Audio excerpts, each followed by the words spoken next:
Welcome to Chapter 2 of Great Expectations. In this chapter, we're introduced to a girl named Estella. This video will follow the same format as the previous one, beginning with the storytelling part. Let's dive into the story.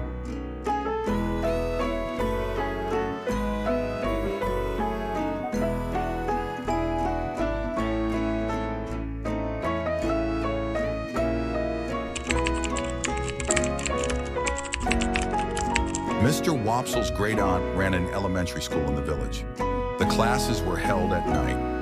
Mr. Wopsel's great aunt was old and always fell asleep in front of the class. Her students paid 2 pennies a week to watch her sleep, but sometimes Biddy, her granddaughter, took over. Biddy was an orphan. Her hair often needed brushing and her hands needed washing, but she had a good heart. If it weren't for Biddy, I never would have learned to read or write. One winter evening, a year after the hunt for the convict, I sat by the fire writing on a slate. My sister was out with Mr. Pumblechook. I wrote to Joe even though he was sitting beside me. My dear Joe, I hope you are quite well. I hope I shall soon be able to teach you to write, Joe. I say, Pip, old chap, cried Joe, opening his blue eyes wide. What a scholar you are, ain't you? I would like to be, I said, smiling at the letters on the slate. When I got older, Joe was going to teach me his trade. I loved Joe dearly, but the thought of working in the forge made my heart heavy. I wanted a different kind of life. I dreamed about being rich, having nice clothes, and spending every day reading books and learning. Suddenly, my sister interrupted my daydreams. She burst into the room with Mr. Pumblechook. Now, she said, undoing her coat quickly, if this boy ain't grateful this night, he never will be. I only hope she doesn't pamper him. She's not like that, said Mr. Pumblechook. She's definitely not the type to pamper. Who's not the type? Asked Joe. Who is she? Joe looked at me. Miss Havisham, replied my sister impatiently. She wants Pip to play with a girl who's living with her. She might even pay him. He better go, or he'll answer to me. I wonder how Miss Havisham knows our Pip, said Joe, astounded. Noodlehead, cried my sister. Who said she knew him? Well, how else could she know about Pip? Asked Joe politely.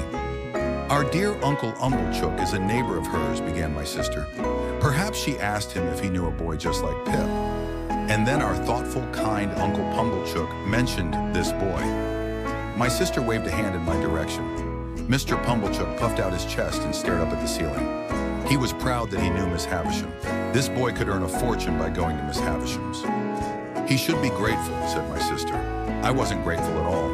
I was nervous. Miss Havisham was a rich and grim lady who lived at the edge of town in a large and cheerless house. People said she never went outside. I didn't want to meet the strange woman or spend every day with her. The whole idea sounded terrible, but I didn't have much choice in the matter. The next day, my sister shooed me out the door at dawn. I slowly walked across town to the iron gates of Miss Havisham's house with Mr. Pumblechook by my side. A servant answered the bell and opened the gate. She slammed it after me. She don't want to see you, the woman announced to Mr. Pumblechook. I followed her through the courtyard and the dark hallways of the house. We climbed a staircase and came at last to a door. The servant knocked and said, "Go in." Then she pushed me into the room and closed the door behind me. The room was large and well lit by candles. In an armchair sat Miss Havisham, the strangest lady I had ever seen. Miss Havisham was dressed all in white. A long veil covered her head. Jewels glittered on her neck and hands. She was dressed for a wedding. Even her hair was white. Her face was pale and withered. It seemed as if she had dressed for a wedding many years ago and had grown old since. She looked like a wax figure in a museum. "Who is it?" asked the lady. "Pip, ma'am," I replied. "Pip? Mr. Pumblechook's boy, ma'am." "I've come to play," I explained. "Come closer," said Miss Havisham. "Are you afraid of a woman who has not seen the sun since before you were born?" I was terrified but said nothing. I stepped closer. I saw that Miss Havisham's watch had stopped at 20 minutes to 9. The clock in the room also read 20 minutes to 9. "Do you know what I touch here?" she said, laying her hand on the left side of her chest. "Your heart," I said. "Broken," she cried. A strange smile lit her face. "I am tired," said Miss Havisham. "I want to watch you play. A girl lives with me here. Her name is Estella. Call for her." I opened the door and shouted down the dark hall for Estella. I called again and waited. At last I saw a light like a star moving along the dark passage. The girl was my own age, but she acted much older. She looked down on me as though she were a queen, and I was dirt on her shoe. I had never been ashamed of myself before, but now I realized she was right. My clothes were dirty, my hair was tangled. As I played the game, I hid my hands behind the cards. Estella won the first game, I dealt the second. I was so nervous that I made a mistake, and she called me stupid. I didn't know what to say, so I said nothing. "You said nothing back," remarked Miss Havisham as she looked on. "She says many harsh things, but you say nothing. What do you think of her? Tell me in my ear." "I think she is very proud," I replied in a whisper. "Anything else?" "I think she is very pretty." I looked over at Estella. She was frowning. "Anything else?" asked Miss Havisham. "I think she is very insulting," I said, "and I should like to go home." It was enough for one day. Estella left me in the courtyard. As she closed the front door, I saw a look of hatred pass across her face. I felt so hurt and bitter. I leaned my head against a stone wall and cried. I kicked the wall and twisted my hair, but I was not alone in the courtyard. "Who let you in?" asked a tall, thin boy. "Miss Estella." "Come and fight," said the young gentleman. He took off his jacket and put his fists up. He danced around me like a boxer in a ring. Secretly, I was afraid of him. My first day at Miss Havisham's ended in a fistfight. I hit the young man twice in the face, and he fell.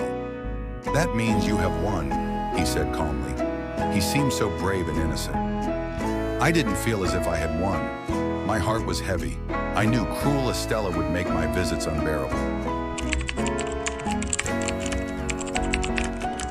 In Chapter 2 of Great Expectations, Pip attends a poorly run village school where he learns basic literacy from Biddy, a kind-hearted orphan.